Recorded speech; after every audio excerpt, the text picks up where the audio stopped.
ٹھیک ہے، یہ ہوتا ہے جلاپا، سوء ظن۔ حضرت لقمان کے ساتھ کسی کو تھا، چونکہ وہ حکیم تھے، ہمیشہ سچی بات کرتے تھے۔ یہ بات یاد رکھیے گا کہ امر بالمعروف کرنا آسان نہیں ہے، لوگ برداشت نہیں۔ اب جیسا کہ مجھ سے کوئی راضی نہیں، مذاقن کہہ رہا ہوں، کیسے؟ اگر میری مجلس زیادہ ہو جائے تو نو خان اور ماپی ناراض کہ ہمارے ساتھ زیادتی ہو گئی، اور اگر میں کم پڑھتا ہوں تو سامعین سننے والے کہتے ہیں بھائی جو چیز ہمیں سننا ہے وہ آپ نے مختصر کر دی، آپ نے تھوڑا پڑھا ہے۔ اب مجھے بتائیے، اچھا جو کہتے ہیں آپ نے زیادہ پڑھ لیا، ہمارے ساتھ زیادتی ہو رہی ہے، میں ان سے کبھی یہ پوچھوں کیا میرے ساتھ زیادتی نہیں ہے کہ جب مجلس ختم ہونے والی ہوتی ہے تب آپ آ رہے ہوتے میری مجلس میں؟ یعنی میں نے یہ آیات ان دیواروں کو سنانی؟ ہاں جی، دیکھیے نا، میری مجلس میں ہر قسم کا آدمی بیٹھا ہے، کوئی فضیلت اہل بیت سننا چاہتا ہے، کوئی فرامین اہل بیت سننا چاہتا ہے، اور محرم ہے مصائب اہل بیت بھی سننا چاہتا ہے۔ لہٰذا میں اپنی گفتگو کو 3 حصوں میں تقسیم کرتا ہوں، توجہ رہے۔ ایک حصہ ہوتا ہے فضائل اہل بیت کا، اور ایک ہوتا ہے کلام اہل بیت، اور تیسرا حصہ ہوتا ہے ارمان اہل بیت۔ مجلس کمپلیٹ تب ہوتی ہے، لہذا دیکھ لیجئے بہت سارے افراد، لہذا آج اسی لیے موسیٰ صاحب سے ہم نے کہا کہ آپ ہمیں ذرا وقت دیں۔ آپ دیکھ لیجئے ابھی آدھا گھنٹہ ہو گیا، ابھی آپ کا آنا جانا لگا ہوا ہے، اور پھر کہتے ہیں آغا صاحب نے یہ موضوع جو ہے ہاں ہم یہ پہنچ نہیں سکے، یہاں بھئی آپ پہنچ نہیں سکے، یہ میری غلطی تو نہیں؟ آپ دیکھیے جب لوگوں نے حضور سرور کائنات کو معاف نہیں کیا،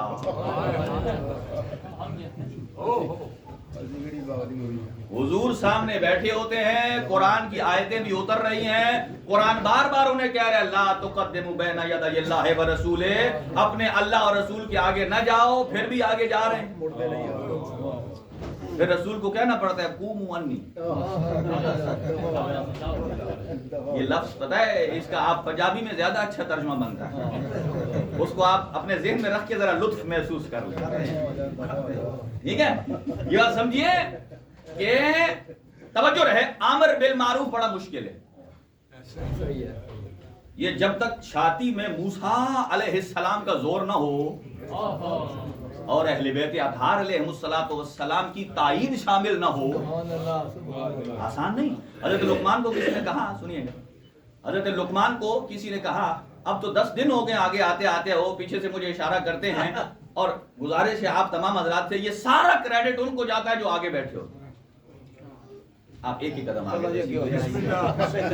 نعرہ تکبیر، نعرہ رسالت، نعرہ حیدری، حسینیت، یزیدیت، درود امام زمان علیہ السلام بآواز بلندر صلوات۔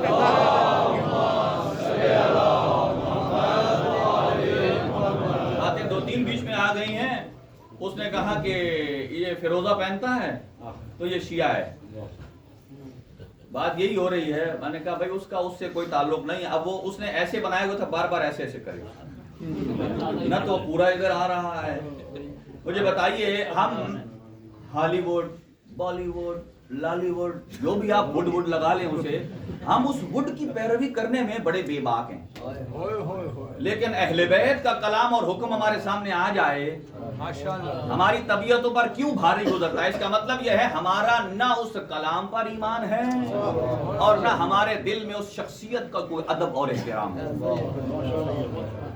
دیکھ لیجئے، اب 10 دن پورے ہونے کے بعد ہماری لائف میں اگر تبدیلی نہ آئے تو سمجھیے کہ ہم نے آنا جانا لگایا، کچھ بھی نہیں لیا، کچھ بھی نہیں لیا۔ یہ جو رونا ہے، یہ رونا ایک برکت ہے، ہمیں چاہیے اس رونے کی برکت سے ہم اللہ بارگاہ، دیکھیں اللہ سے جب دعا کی جاتی ہے، اگر آنکھوں سے آنسو آ جائیں تو فوراً بارگاہ ملکوت میں جاتا ہے۔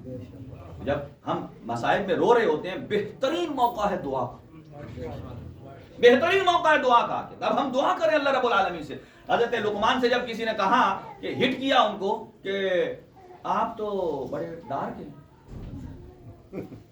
حضرت لقمان حکیم تھے چکے ہیں، انہوں نے کہا یہ دیکھ تو مجھے یہ بتا تو نے اعتراض جو کیا ہے کس پر کیا ہے؟ آیا تو نے نقش پر کیا ہے یا نقاش پر کیا؟ تو نے نقش پر کیا ہے؟ نقش کیا ہوتا ہے؟ کہا اگر تو نے میرے نقش پر کیا ہے تو یہ در حقیقت تو نے نقاش پر کیا ہے، اللہ پر کیا ہے، اس لیے کہ نہ میں نے اپنا رنگ خود بنایا نہ میں نے اپنا فیس خود بنایا، یہ عطائے پروردگار ہے۔ اب دیکھ لیجئے، ایک طرف بلال حبشی ہے، دوسری طرف گورے گورے صحابی، بات سمجھ رہے ہیں؟ اور ایک طرف ایک اور چوتھے امام کا صحابی ہے جو بلیک کلر کا ہے اور اس کا نام لوگ نہیں جانتے، لیکن ایک اور نام ہے کہ جو چوتھے امام نے دیا ہے سارے اس نام سے جانتے ہیں۔ وہ نام کیا ہے؟ اس کا نام پڑ گیا تھا مستجاب الدعوات۔ مستجاب الدعوات جس کی دعائیں قبول ہوتی ہیں، مستجاب الدعوات۔ اور جب کوئی لوگ آتے دعا کرانے کے لیے تو امام صادق امام چہارم فرماتے تھے کہ وہ لوگوں کو اتنا یقین ہو گیا تھا کہ ہم اس سے دعا کروائیں گے تمہاری دعا قبول ہو جائے گی۔ چوتھے امام نے اس کی تربیت کی، کہ دیکھیں تربیت کا اثر ہے۔ پھر امام نے اسے آزاد کر دیا، کہا تو جا۔ آزاد کرنے کے بعد اس کا ایک جملہ تھا، کہتا ہے اے فرزند پیغمبر، جس زمین نے، جس جگہ نے، جس کلام نے، جن شخصیات نے مجھے مستجاب الدعوات کی منزل پر پہنچایا، میں انہیں چھوڑ کر کدھر جاؤں؟ کہا آپ مجھے ایک مرتبہ نہیں کئی مرتبہ بھی آزاد کریں، میں دوبارہ آپ کی غلامی ہی میں رہوں گا۔ یہ غلامی کیا ہے؟ یہ تشیع ہے۔ لہذا شیعت کے بڑے گریڈ ہیں، اور یہ بات یاد رکھیے تشیع جذبات کا نام نہیں۔ یہ میرے نوجوان کہ جب ماتم کرتے ہیں اور آخری میں زور لگاتے ہیں، سمجھ لگتی ہے کہ بس یہ عشق میں، یہ ہماری پوزیٹیو سوچ ہے نا، کہ وہ چونکہ اتنا عشق رکھتے ہیں امام حسین علیہ السلام سے، وہ چاہتے ہیں یہ تھوڑا سا ٹائم بھی ہمارے لیے کم ہے، ہمیں تھوڑے اور مل جائیں۔ لیکن یاد رکھیے آپ کے جذبات ابو الفضل عباس کے جذبات سے زیادہ نہیں۔ عزاداری جذبات کو قابو کرنے کا نام ہے۔ دیکھیں جب یہ کہا جائے کہ اب یہاں رک جائیے، جو آدمی آگے چل رہا ہے، اس کا مطلب یہ ہے کہ وہ جذباتی شیعہ ہے۔ وہ کیا ہے؟ دو چار بندے باہر کھڑے ہو کر اسے پیچھے سے ذرا پریشر دینا، وہ پتہ نہیں اور کیا گل کھلائے گا۔ لہٰذا سامعین محترم، میں جتنے میرے نوجوان ہیں، اپنے جذبات کو قابو رکھنا ہے۔ آپ جذبات کو قابو رکھے ہوئے ہیں تو یہی عزاداری سید الشہداء ہے۔ دیکھیں حضرت عباس پر دیکھیں 2 محرم کو خیمے لگے، 9 محرم، یہ جو آج کی شب ہے نا، سید الشہداء نے حضرت عباس سے فرمایا کہ جاؤ جو جلال میں، حضرت عباس نے ایک مرتبہ ایسا کیا، فوج اشکیا کے اور اپنے قافلوں کے درمیان ایک لائن لگا دی، لائن لگا دی اور ان کو پکار کر کہا اب ذرا کسی مائی کے لال میں جرت ہے تو یہ لائن کراس کر کے دکھائے، یہ لائن کراس کر کے دکھائے۔ یہ کس کا قول ہے؟ اور حضرت عباس حضرت علی اکبر سے فرماتے ہیں، توجہ رہے، کہا اے علی اکبر، میں نے فوج اشکیا کا معائنہ کر لیا، فوج اشکیا کا معائنہ کر لیا، اور میں نے اسے 4 حصوں میں ڈیوائیڈ کر دیا۔ 2 حصوں سے میں اکیلا لڑوں گا، ایک حصے سے آپ لڑیے گا، اور ایک حصے سے اصحاب لڑیں گے۔ اور پھر فرمایا اے علی اکبر، ان 2 حصوں کو میں تمام کر کے آپ کی مدد کو آؤں گا، اور پھر آپ اور میں دونوں اصحاب کی مدد کو جائیں گے، اور آخر میں جملہ کہا کہ کل ہم اپنے آقا کو کوئی اذیت نہیں ہونے دیں گے۔ یہ پلاننگ۔ اور پھر جب مظلوم کربلا نے کہا عباس، یہ پلاننگ حضرت عباس نے کر رکھی اپنے اصحاب کے ساتھ اور جو آپ کے شاگرد ہیں، اور ادھر سے مظلوم کربلا نے بلایا، یا عباس جی جاؤ دشمن سے 1 رات کی مہلت۔ کون عباس؟ کہا تلوار یہاں رکھی ہے، گئے عمر سعد کی طرف، کہا پیغام سید الشہداء 1 رات کی مہلت۔ یہ مہلت ابھی دوسری طرف سے میں سنیے گا، یہ رات کی مہلت سید الشہداء نے لی نہیں تھی، دی تھی۔ کیوں دی تھی؟ کہ کوئی شاید غر جیسا نکل آیا۔ آج کی رات آپ کے اور ہمارے 9 دن جو گزار چکا ہے، اور ابھی بھی اپنے اوپر بشمول میرے غور و فکر نہیں کیا، تو یہ دعوت حسین آج ہمارے لیے بھی ہمارے لیے بھی ہے۔ لہذا ایک رات کی مولا، تو کسی ایک نے کہا جو کہ غیر مسلم تھا، اس نے کہا اے عمر سعد، تو سوچے گا اگر ہمارے پاس کوئی دیلم کی کنیز یا اس کا بیٹا بھی آتا نا، ہم اسے بھی دے دیتے اجازت، اور تو فرزند پیغمبر کو نہیں دیا۔ لہذا سید الشہداء، یہ شب عاشور جو گزری ہے، حضرات سے گزارش کروں گا جو یہاں شب بیداری کریں گے، اپنے اعمال میں مصروف رہیے۔ ہمارے ہاں کیفیت یہ ہے کہ ہم عزاداری کو غیبت میں تبدیل کر لیتے ہیں۔ امیر المومنین نے کیوں فرمایا دعائے مبارکہ کمیل میں، اللہم اغفر لی الذنوب التی تغیر النعم، اے اللہ میرے وہ گناہ معاف فرما جو تیری طرف سے تو جو چیزیں نعمت بن کے آتی ہیں، ہم خود انہیں نعمت کو بلا میں تبدیل کر دیتے ہیں۔ تو کیا یہ وقت، یہ شب نعمت نہیں ہے؟ نعمت الہی، اور اس شب میں انفرادی عبادت ہوتی ہے۔ بعین مانا کہ ہر آدمی اپنے اوپر غور کرے، لہذا غیبت سے بچے۔ جب سید الشہداء نے تمام سب کچھ کیا اور حضرت عباس کو کہا کہ اب یہاں سے خیمے ہٹا لیجیے، وہ عباس جس نے ہاتھوں سے لگائے ہوں، اور حسین ابن علی کے اتنے اطاعت گزار ہیں اور اپنے ہاتھوں سے ہی اٹھائے۔ اب اس سے ہمیں کیا ملتا ہے؟ عباس جری نہیں تھے، شجاع تھے، یہ فرق ہے۔ عباس جری نہیں تھے، شجاع تھے۔ آپ کہیں گے جری اور شجاع کیا ہوتا ہے؟ فرق ہے۔ جری اسے کہتے ہیں کہ جس کی طاقت اس کی خواہشات کے تابع ہو، جس کی طاقت اس کی خواہشات کے تابع ہو، اور شجاع اسے کہتے ہیں جس کی طاقت اپنے زمانے کے امام کے تابع ہو، جس کی طاقت۔ اب مجھے بتائیے، حضرت عباس جری ہیں یا شجاع ہیں؟ شجاع ہیں۔ تو ایک عزادار کو کیا ہونا چاہیے؟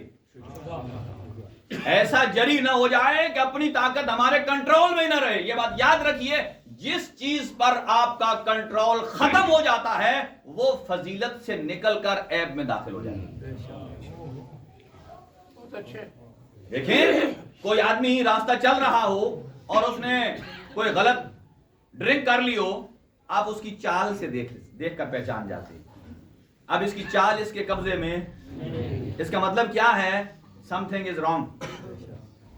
ایک اور جملہ عرض کروں، چھٹے امام ارشاد فرماتے ہیں، اگر کوئی چاہتا ہے کہ اس کی دعا قبول ہو، فَلْيَكْسِبْ مَقَاسِبَهُ، اسے چاہیے اپنی رزق و روزی کے ذریعے کو حلال کرے۔ اگر کوئی آدمی چاہتا ہے کہ اس کی دعا قبول ہو، اسے چاہیے کہ رزق و روزی کی جگہ پر حلال کرے۔ اب ایک آدمی نے بعض اوقات، اب مجھے تو سب کا پتا ہوتا ہے، ایک آدمی آ کر کہتے ہیں آغا صاحب میرے لیے دعا کرے اللہ میرے رزق میں اضافہ فرمائے، اور اگر وہ رزق ہو کوئی غلط، اب میں کیا دعا کروں مجھے بتائیے؟ اگر میں یہاں امر بالمعروف کروں بندہ ناراض، اب مجھے بتائیے اللہ کو راضی کیا جائے یا اس کی مخلوق کو؟ اللہ راضی ہو۔ بھائی لوگوں کو کیوں سمجھ نہیں آتی؟ امیر المومنین نے فرمایا، کیا فرمایا؟ توجہ سے سماعت فرمائیے گا۔ فرمایا کہ اگر کوئی باغ ہو، اس پر یا کسی جگہ شراب گری ہوئی ہو، اوپر سے بارش کا پانی آئے اور اس کو بہا بہا کے ایسی فصل پہ لے آئے، بارش کا پانی مطہر بھی ہوتا ہے، پاک کرتا ہے، لیکن فرمایا اگر وہ بارش کے پانی سے بہہ کر اس کھیت میں آ جائے جہاں فصل اگے، اور اس فصل کو اگر میرا گھوڑا کھائے تو علی قطعاً اس گھوڑے پر بھی سواری نہیں کرے گا. علی اس گھوڑے پر بھی سواری نہیں کرے گا. اور علی کا ماننے والا ہو علی بھی کرے اور اپنے وجود کو پاکیزہ نہ کر سکے.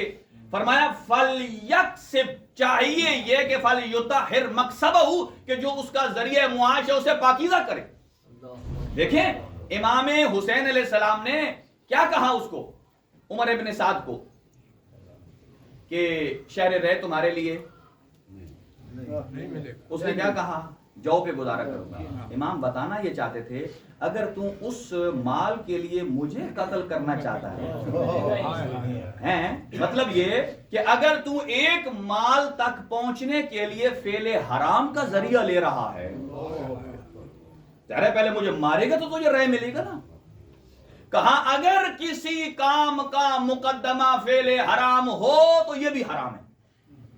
اچھا ایک اور بات بتاتا ہوں آپ کے، یہ ہمارے فقہ کا مسئلہ ہے کہ اگر کوئی حلال جانور بھی اگر انسانی نجاست کھانے کا عادی ہو جائے، جیسا کہ ہوتا ہے کسی نے مرغیاں پال رکھی ہیں یا بھیڑ بکری ہے یا بڑا جانور ہے، اگر وہ کسی ڈھیر پر نجاست کھانے کا عادی ہو جائے، اسلام میں اگر وہ مرغی حلال بھی ہے تو آپ اسے نہیں کھا سکتے. کیوں نہیں کھا سکتے؟ اس لیے کہ وہ نجاست کھانے کی، اب اس کا جو گوشت بنا ہے، خون بنا ہے، وہ نجاست کی وجہ سے ہے. ہاں کب کھا سکتے ہیں؟ جب آپ اس کو اتنا عرصہ روکیں کہ وہ نجاست کو چھوڑ کر پاکیزہ خوراک کھائے، اس پاکیزگی سے اس کے بدن میں پھر خون بنے، پھر گوشت بنے، پھر آپ اسے کھا سکتے ہیں. اس کے لیے اسلام نے مدت رکھی ہے. اور اگر اونٹ ہے نجاست کھانے کا عادی ہے تو 40 دن اسے نجاست سے دور کیا جائے اور پاکیزہ خوراک کھلائی جائے، اس کے بعد آپ کھا سکتے ہیں. اسی طریقے سے بیل، گائے، بھینس، یہ ان کو ہے 30 دن روک کر رکھے. اور بھیڑ بکری اور اس قسم کے جو جانور ہیں سملر، ان کو 20 دن روک کے رکھا جائے، بعض میں 10 دن بھی ہے. اور اگر مرغی ہے اسے 3 دن روک کے رکھا جائے. کیا مطلب؟ جانور حلال ہے لیکن ہم کھا نہیں سکتے. کیوں؟ اس لیے کہ اب اس کا گوشت کس کا بن گیا؟ نجاست کا. جب تک وہ سرکولیٹ نہیں کر لے گا تب تک اجازت نہیں. سید الشہداء نے کربلا میں امر بالمعروف کیا ہے؟ یعنی اپنے وجود کو سوچنے کا نام امر بالمعروف ہے. اب آ جائیے امام میں دیکھیں، پرامن حالات میں امر بالمعروف کرنا آسان ہے. 2 نمونے سن لیجئے. ماشاءاللہ یزید کے دربار میں جا کر امر بالمعروف کرنا، یہ سید سجاد نے بھی کیا ہے اور جناب زینب عالیہ نے. سنیے گا، دونوں کا ایک جملہ عرض کرتا ہوں چونکہ وقت پھر تیزی سے نکل جائے گا. امام سجاد علیہ السلام جیسے اموی مسجد میں پہنچتے ہیں اور وہاں کی کیفیت کیا ہے کہ مسجد کھچا کھچ بھری ہوئی ہے اور لوگوں کے مائنڈ میں یہ چیز ڈالی گئی ہے کہ ہمارا بادشاہ جیت گیا. اور اس کے مقابل میں جو آئے تھے 72 مغلوب ہوئے. یہ فضا تھی. اچھا جب اس مسجد میں آئے، ایک شخص نے کہا امام سجاد کو مخاطب کر کے، اللہ کا شکر ہے کہ جس نے آپ کو مغلوب کیا، مفتوح بنایا اور ہمارے بادشاہ یزید کو فتح دے دیا. دیکھیں ایسے جملے امام معصوم کے سامنے حضرت نے کتنے تدبر تحمل سے یہ کہا، مجھے بتا تو نے قرآن پڑھا ہے؟ جی ہاں. کہا قل لا اسألکم علیہ اجرا الا المودۃ فی القربى، یہ آیت پڑھی ہے؟ کہا تاللہ، اللہ کی قسم، یہ جو مودت فی القربہ ہے یہ ہم اہل بیت ہیں، ہم اہل بیت ہیں. اور حضرت نے پوچھا پھر تو دوسری آیت بتایا، وآت ذی القربى حقہ، کہ اللہ نے حکم دیا اے حبیب اپنے قربا کو حق دے دیجئے. تو نے یہ آیت پڑھی ہے؟ ہاں پڑھی ہے. کہا یہ ذی القربہ ہم ہیں. پھر تیسری آیت پڑھی، وَاعْلَمُوا أَنَّمَا غَنِمْتُم مِّن شَيْءٍ فَأَنَّ لِلَّهِ خُمْسَهُ وَلِلرَّسُولِ وَلِذِي الْقُرْبَى وَالْيَتَامَى وَالْمَسَاكِينِ کہ جو تمہیں پرافٹ ملتا ہے وَاعْلَمُوا أَنَّمَا غَنِمْتُمْ جو آپ کمائی کرتے ہیں اس میں سے جو آپ پرافٹ کماتے ہیں فَأَنَّ لِلَّهِ خُمْسَهُ اس کا 5واں حصہ اللہ کے لیے ہے، اس کے رسول کے لیے ہے، ذی القربہ کے لیے ہے، یتامہ کے لیے ہے، مساکین کے لیے ہے۔ حضرت نے فرمایا اس آیت میں جو ذی القربہ ہیں وہ ہم اہل بیت ہیں، ہم ذی ہے۔ پھر چوتھی آیت پڑھی، کہا انما یرید اللہ۔ جب یہ 4 آیتیں پڑھ چکے نا اور حضرت نے اس سے کہا تو نے قرآن پڑھا، وہ کہتا ہے واقعہ نہیں یہ آپ ہے، یعنی اس قدر لوگوں کو امر بالمعروف سے دور رکھا گیا تھا، کہا یہ آپ ہیں۔ امام نے فرمایا تاللہ لنحن منہم، اللہ کی قسم ہم وہی ہیں۔ اس کے بعد اس نے اپنا امامہ کھولا، قدموں میں ڈالا امام کے اور کہتا ہے حل لی توبہ، کیا میرے لیے توبہ ہے؟ میں آپ کے اور اہل بیت کے دشمنوں سے بیزار ہوں۔ حضرت نے فرمایا اگر تو توبہ کر لے تو تو ہمارے ساتھ محشور ہوگا، اگر تو توبہ کر لے تو ہمارے ساتھ۔ جب یہ جملے اس نے کہا کہ میں امام حسین کے قاتلوں سے بیزار ہوں جنہوں نے یہ سازش کی ہے، جب یزید کو پتہ چلا اور یزید نے اسے قتل کروا دیا، اس کا مطلب یہ ہے کہ دیکھیے ادھر سے اس نے توبہ کی درخواست کی ہے اور ادھر وہ جنت میں چلا گیا، اور ادھر سے جب اس نے خطیب کو اس کے اوپر ڈالا منبر پہ، کہا جو تعریف کر سکتے ہو بنی امیہ کی کرو اور جو توہین اہل بیت کی کر سکتے ہو کرو۔ اس نے کوئی صفت ایسی نہیں چھوڑی جو بنی امیہ سے نہ ملائی ہو، اور کوئی ایسی تضحیق نہیں چھوڑی جو اہل بیت کے ساتھ اس نے ملائی ہو۔ جب وہ کر چکا نا بیان، اب امر بالمعروف کا حقیقی وارث سید سجاد، جسے ہم کہتے ہیں بیمار امام، بیمار مصلحت کے تحت تھے۔ یہ کبھی نہ کہیے کہ امام چہاروں کمزور ہیں، سارے ائمہ شجاعت میں برابر ہیں، سارے ائمہ علم میں برابر ہیں، سارے ائمہ عصمت میں برابر ہیں، اور وہاں کوئی مصلحت تھی لہذا اپنی زنجیروں کو جھاڑا، جھنکاروں سے ہٹایا، ایک مرتبہ اپنی کمر سیدھی کی، اور جو جملہ کہا میں کہتا ہوں تا صبح قیامت کبھی اسے میں پڑھتا رہوں تو میرا جی نہیں بھرتا۔ امام اس خطیب کو مخاطب ہو کر کہتے ہیں یہ ہماری مجلسوں کا نتیجہ ہونا چاہیے، فرمایا ویلک ایھا الخاطب، ہلاکت ہو تیرے لیے اے تقریر کرنے والے۔ ہلاکت کسے کہتے ہیں؟ یہ قرآن کی اصطلاح ہے، یہ مزاج قرآنی ہے۔ قرآن کہتا ہے ویل للمطففین، ناپ تول میں کمی کرنے والوں کے لیے ہلاکت ہے۔ امام سجاد فرماتے ہیں ویلک ایھا الخاطب، اے خطیب تیرے اوپر ہلاکت ہو۔ کس بات پر؟ فرمایا قد اشتریت مرضات المخلوق بسخط الخالق، تو نے جرم کیا کیا ہے کہ تجھے چوتھا امام کہہ رہا ہے ہلاکت ہے تیرے لیے؟ اس کا جرم یہ تھا، امام فرماتے ہیں تو نے مخلوق کو خوش کرنے کے لیے اپنے خالق کو ناراض کر دیا،